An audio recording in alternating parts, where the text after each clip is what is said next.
There are some characters in the story who don't stay long enough to feel important. They don't dominate the screen. They're not the funniest. They're not the ones people quote years later. And because of that, it's easy to assume they don't really matter. But sometimes, those are the characters who see things the clearest. In How I Met Your Mother, Victoria is one of those characters.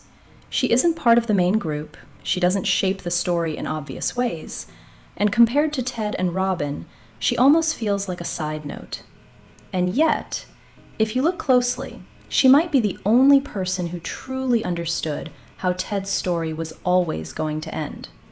Not because she predicted the future, but because she saw something about Ted that he never fully admitted to himself. Ted believes in timing, not just in a casual way, but in a deeply personal, almost stubborn way. He believes that if something doesn't work right now, it might still work later. That love can be paused, delayed, revisited, and in many ways that belief is what keeps him going. But it's also what keeps him stuck, because there's a difference between timing and truth. Timing says, not yet. Truth says, this isn't it. And the hard part is, they can feel exactly the same. This is a form of emotional postponement. It's a defense mechanism where we delay the pain of a final no by convincing ourselves it's just a not right now. It's when you hold on to something not because it works, but because you believe it might work someday. And none of this feels like avoidance. It feels like faith. Victoria doesn't believe in that kind of hope. She doesn't stay in situations that feel uncertain just because they might become something more later. While Ted is willing to wait, to revisit, to circle back, Victoria pays attention to what's already there, to what's already missing. There's a clarity to this approach, not the kind that feels comforting, but the kind that makes things impossible to ignore. Victoria chose awareness, even when hope felt easier. If you step back and look at Ted's relationships, a pattern starts to appear. He falls deeply, he commits emotionally, he is genuinely trying to find the one. But there's often something just slightly out of reach, and more often than not, that something is Robin. She isn't a ghost who is gone. She's right there, in the same booth, at the same bar, every single night. But that physical closeness is exactly what creates the barrier. This is what psychologists call triangulation, where a third person, even if they are just a friend, is used to create an emotional wall between two people in a relationship. It creates a form of emotional unavailability. Ted feels deeply, he loves deeply, but emotional unavailability doesn't always look like distance. Sometimes it looks like being unable to fully choose what's right in front of you, because a part of you is still attached to the person sitting across the table. And that small part, it's rarely small enough not to matter. Victoria didn't just see that Ted had feelings for Robin. That part was obvious. What she saw was what that meant. She recognized the Zeigarnik effect at work, our brain's tendency to obsess over unfinished business or interrupted tasks more than the things we've actually completed. She understood that as long as Robin existed in that way in Ted's life, as a possibility, as a question, as an unfinished story, there would always be a part of him that couldn't fully show up for someone else. And that kind of realization doesn't feel dramatic. It's quiet. It builds slowly until one day it's just undeniable. It asks you to accept something uncomfortable, that some things are decided long before you realize you're making a decision. We tend to think that the person who leaves is the one who gives up. But sometimes leaving isn't about giving up. It's about recognizing something early, something that would hurt more if you ignored it. Victoria didn't leave because she didn't care about Ted. She left because she understood what staying would eventually feel like.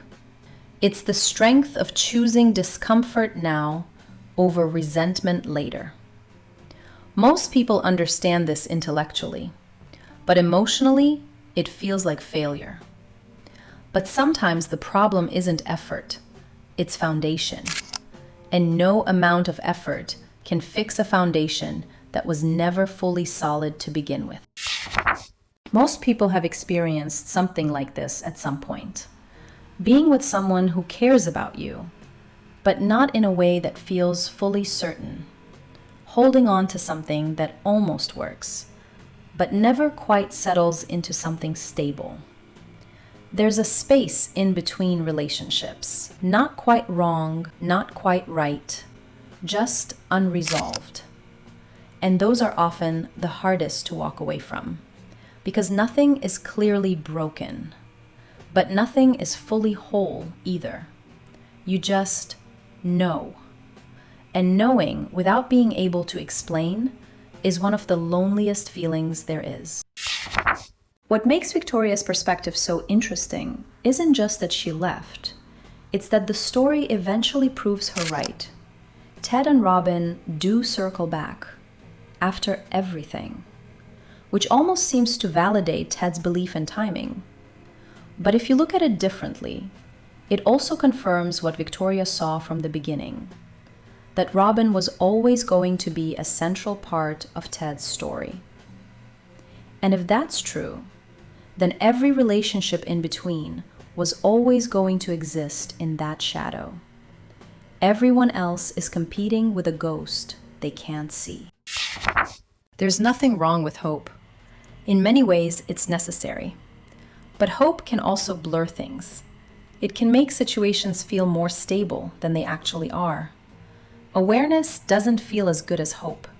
It's quieter, sometimes even disappointing, but it's usually more accurate. And Victoria chose awareness, even when it cost her something. This is the choice most people struggle with their entire lives. How long do you wait for potential to become reality?